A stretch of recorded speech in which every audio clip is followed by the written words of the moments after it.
Hi, everyone. My name is Abhishek, co-founder and CEO of Number 8. Before we start the session, we're going to have a bit of a pop quiz today for y'all. And all right, so let's get started. So this is, a few numbers over here to get started. So imagine you have $1,000 in ad spend. From those ad spend, $1,000, you spent, you received 10 conversions, and that had to show 10,000 impressions, and you generated revenue of $10,000. What is the RoAS that you will get, or the return on ad spend? It's a pop quiz. You have 4 options, and you have 30 seconds to have a stab at it.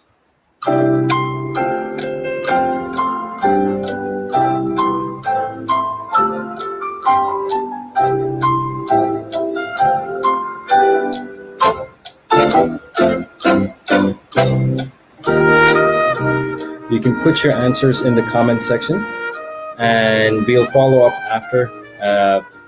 The top 3 answers will return back, and we'll give you a gift for top 3 answers. The first person to respond, rather. Cool. All right. Hope you all had a chance to respond. Cool. So let's get started. So this session is going to be about talking about IDFAs, as this is your favorite topic, I presume, as mobile game developers right now. And we'll talk about IDFAs going away, the RoAS increasing. And so, yes, that's a good thing, right? But wait, we need to actually investigate a little further as to what's actually going on under the hood. So we'll cover a few things on this. We'll start with talking about ATT opt-ins, or App Tracking Transparency opt-ins. We'll look at things from the advertiser perspective, look at a few case studies that have been discussed today.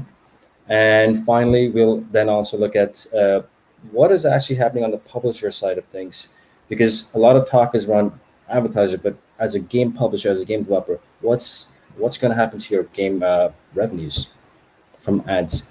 And then we'll look at one section on crystal balling to see, okay, what are the short and long-term impacts of IDFAs going away? And finally, a slide on takeaways, as we always have. So let's get started with ATT opt-ins. You've probably all seen a version of this being distributed over, and if you have games out there, you're probably prepping on how to actually introduce this pop-up and how to show this pop-up to your users, to the players at launch, sometime during the gameplay, in order to, well, track them across apps and other websites. And this is something that's mandatory, where the user has one shot to ask, well, you have one shot to ask the user to allow or to not allow. And we are seeing very varied results in terms of how many people are actually opting in, rather. And this is distributed. I mean, here's some numbers that we see for opt-in rates across, reported by different ad tech players. Be from Kaizen, Kochava, AppsFlyer. As you can see, there's quite a lot of discrepancy in what the actual opt-in rate is. And that could be due to a number of reasons. First off, the adoption rate is quite low for iOS 14.5, 14.6 now as of early this week.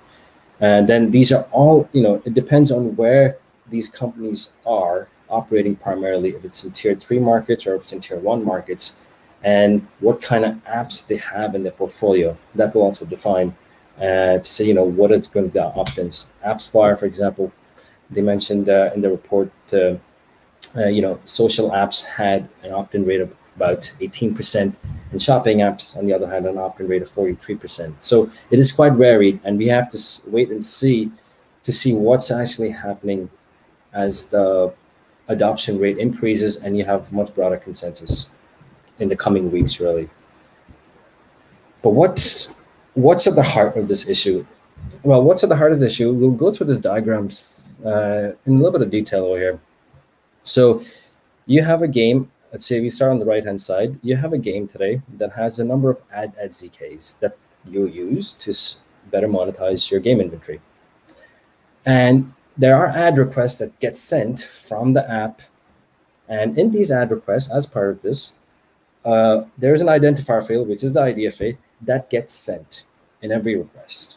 And you have other information that also gets sent, such as IP address, GPS, battery status, and so on and so forth. These are being sent across the bid stream.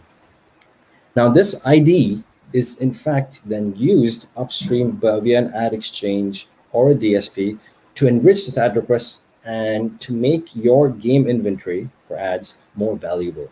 In order, to find out who is this user, can I better target them with the additional information that I can get from third-party data? And this facilitates a lot of different use cases, such as showing more relevant ads through personalization, retargeting the same user, and finding other users, cross-device tracking, frequency capping, tracking and attribution. All these things are facilitated by the use of an identifier. But as IDs are going to be phased out, what you have now is that all of a sudden, the same ad request that gets sent out will inherently, so that ID field will be zeroed out. You'll still be sending IP address, GPS, the other stuff. But what happens is that for anyone upstream who was previously looking at targeting this inventory based on that identifier, they will not be able to target, because you just don't know who is this individual anymore.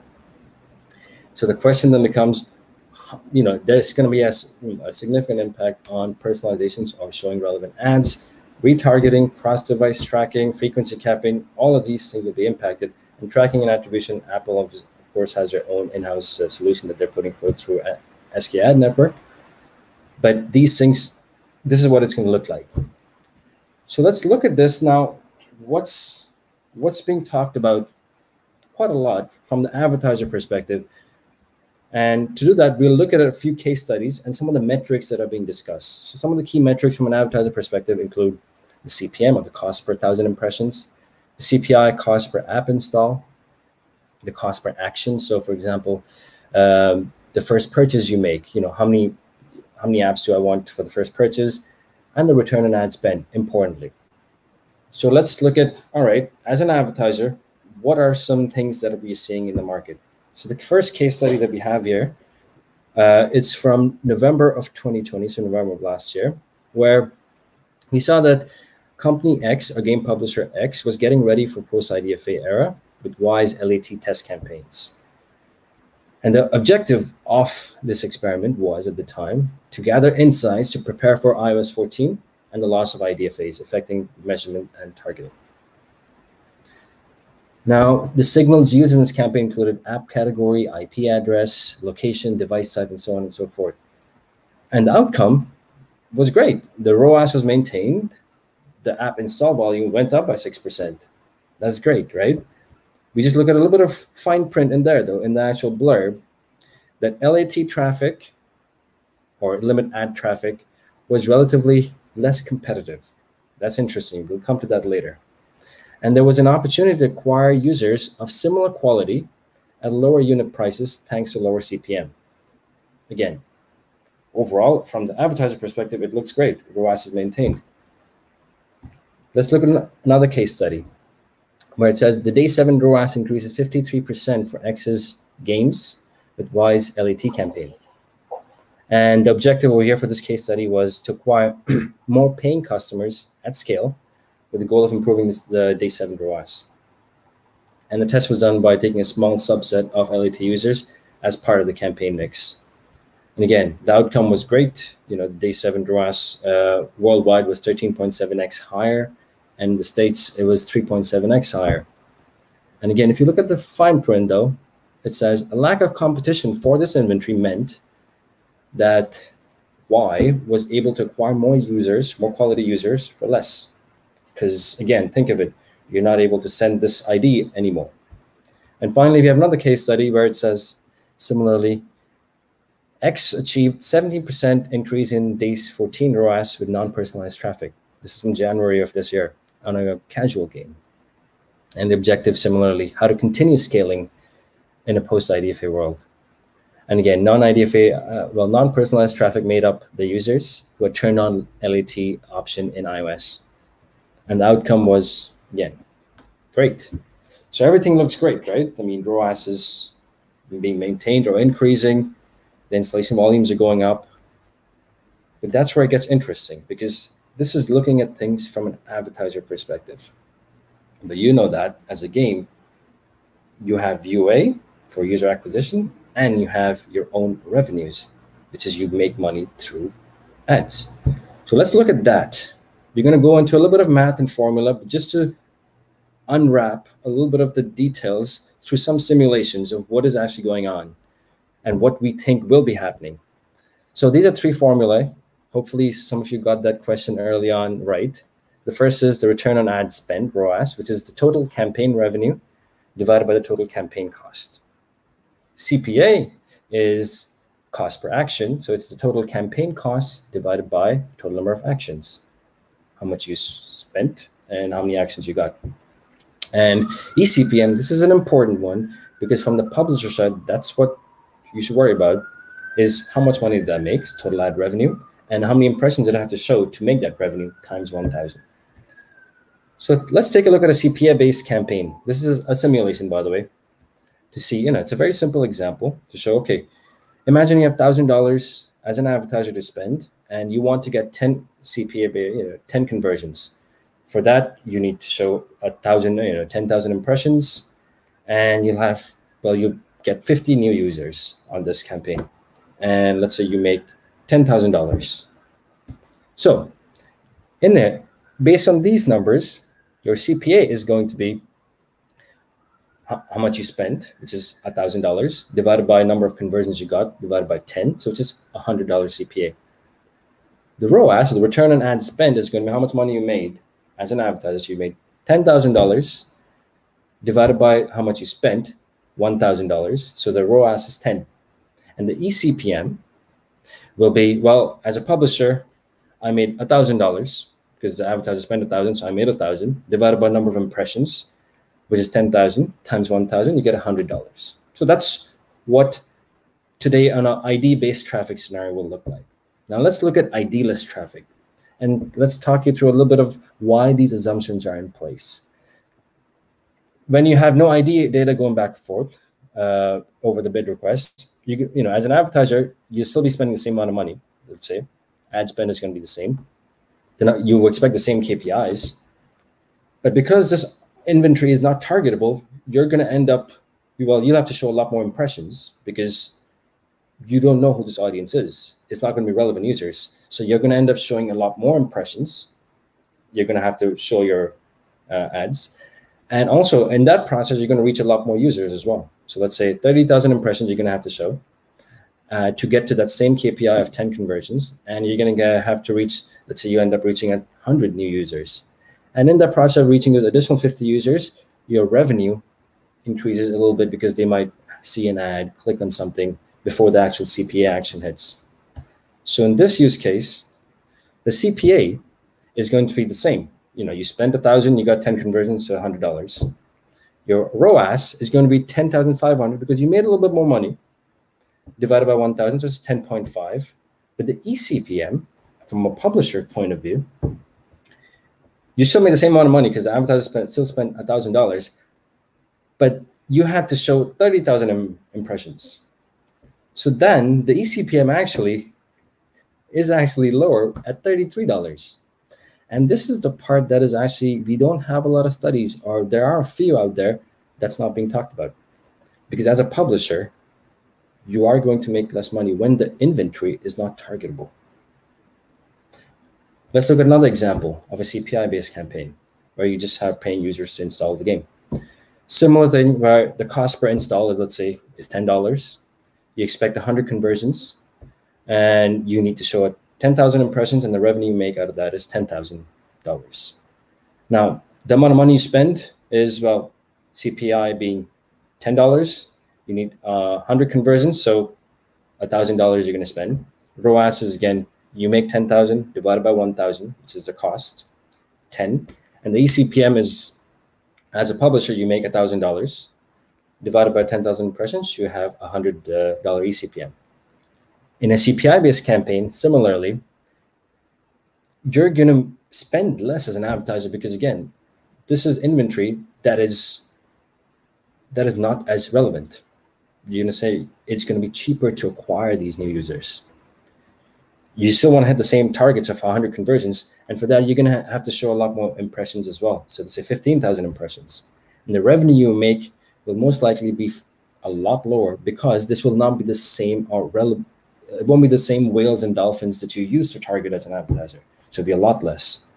So we're here in this example, most likely your ad spends will be a lot less as an advertiser, $500. The RoAS will go up because the revenue you made is 5,500 and you spent less as well. It's 5,500 divided by 500, so it's 11. But the eCPM drops. So as a publisher, you made $500, that's less revenue, and you had to show a lot more impressions for that. So the eCPM ends up being 33.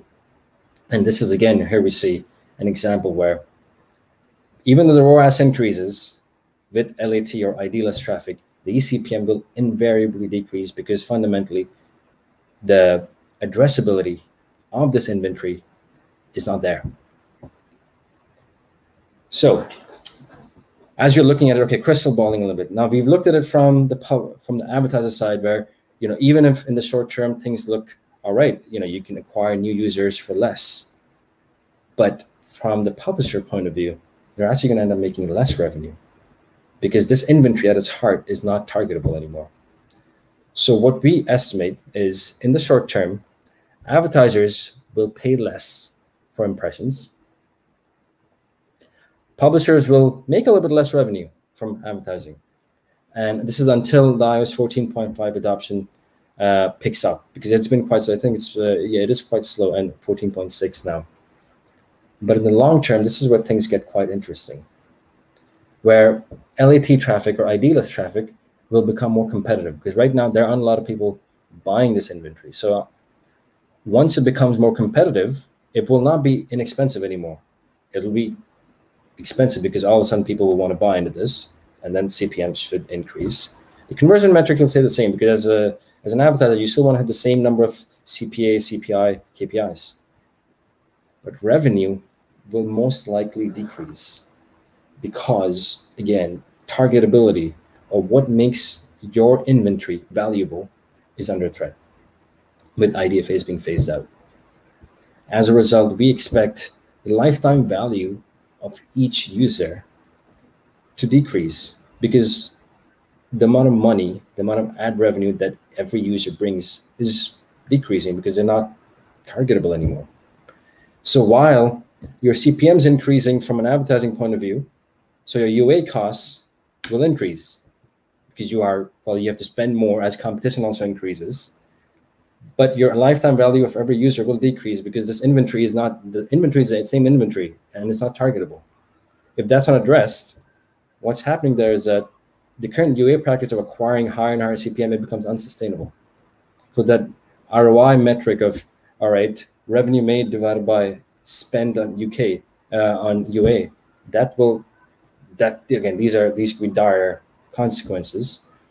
But that touches a very central issue over here where it might be unsustainable with the negative ROI. And that ends up, completely turning this app economy upside down, because if you spend more to acquire new users than you're making from each user that you keep, that's not sustainable.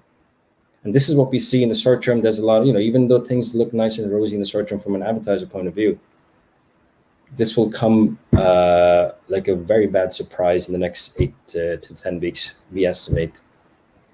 Now, that's the impact that we see. Now, unless we look at it from the point of we need to solve addressability.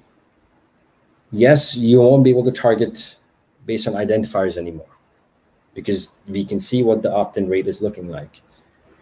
But how do we then solve addressability and moving beyond identifiers while still allowing advertisers to target relevant audiences and helping publishers maintain high ad revenues? That's at the heart of all of this. Now, here's what we do in number 8. How do we solve addressability?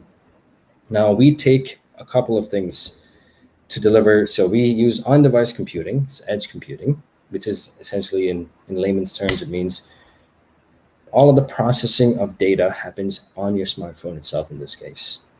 And we combine that with sensors in your smartphones, so accelerometers, compass, brightness, and so on and so forth. We combine them intelligently to deliver real-world contextual targeting. What does that mean? Real world contextual targeting means what am I doing at a given point in time without identifying who am I as an individual. So that translates into in the moment targeting that says, okay, end user, we don't know who that user is. They're running, commuting, shopping, so on and so forth, as a glimpse into a user's life. Or ID-less audiences, which is the two ways of targeting. One is habit-based, as I as a user keep using keep playing the game, it will build a pattern for me. And these are the things. This is a way to actually counter this lack of this loss of addressability going forward. And we are seeing this in the market today, where on-device computing has been talked about something 3-4 years from in the future, but no, it's actually here, and it's something that you as publishers should really be aware of and take advantage of. And how does this actually play out? Well, it plays out in two ways. It makes for performance campaigns, it makes your inventory targetable. Instead of having ID 0000 coming through, you can say, all right, let's say in this case, Uber Eats, I want to target fitness enthusiasts when they're going back home by bus. Or as a brand, well, you want to target, well, as a Nike, you'd want to reach joggers, because as a Nike, you know who your audience is. And I want to reach joggers who are actually joggers. I don't need to know who is that jogger. Is Abby that jogger? That's not as important for me. You don't need to have that information. So as a publisher, you're able to regain control of your first party data and effectively monetize it without compromising the privacy implications that platforms have put forth. So that's what we have to discuss today. Some takeaways for you is we have an acronym that we coined. It's called FOMI. F standing for leveraging first party data. It's very important that it's your data. You should really take advantage of it. And there's a lot of use in that. So that's the F. O is embracing on-device technology, because if you see platforms themselves, when I say platform, I'm referring to the Amazons, the Apples, etc., they are themselves embracing on-device technologies. What does that mean? How do you minimize the amount of data that gets sent out to the cloud and do all of the computation on the device so it doesn't compromise user privacy? And next to M will be, well, ad monetization will be severely impacted. Even though the advertiser side in the short term looks nice and rosy, but on the publisher side, you will see some loss of revenues in the short term, because the adoption rate of iOS 14.5 and 6 is quite low at the moment. As soon as it gets to 70-80% adoption, it will be impacted significantly. And finally, prepare for a future where IDs are actually going away. So changing your UA and your monetization tactics to not rely solely on IDs. So for that, there's a lot of approaches that are out there, taking advantage of addressability, new forms of targeting, new ad formats. Yeah, we would highly recommend y'all to take these into account. So there's new ad formats such as in-play advertising, in-game. I think there's someone from Christian from AudioMob will be having its chat with y'all tomorrow. Other ad formats that don't rely on IDs. So we have a session coming up tomorrow. Later on today, one of my colleagues and teammates, Emma, she's going to be talking on a panel about what are the broader implications. So yeah, we can take some questions now. And if you have any answers to the poll, A, B, C, D, we'll follow up with you. Hopefully you have some interesting prizes for you. So that's it for me. Cheers, guys.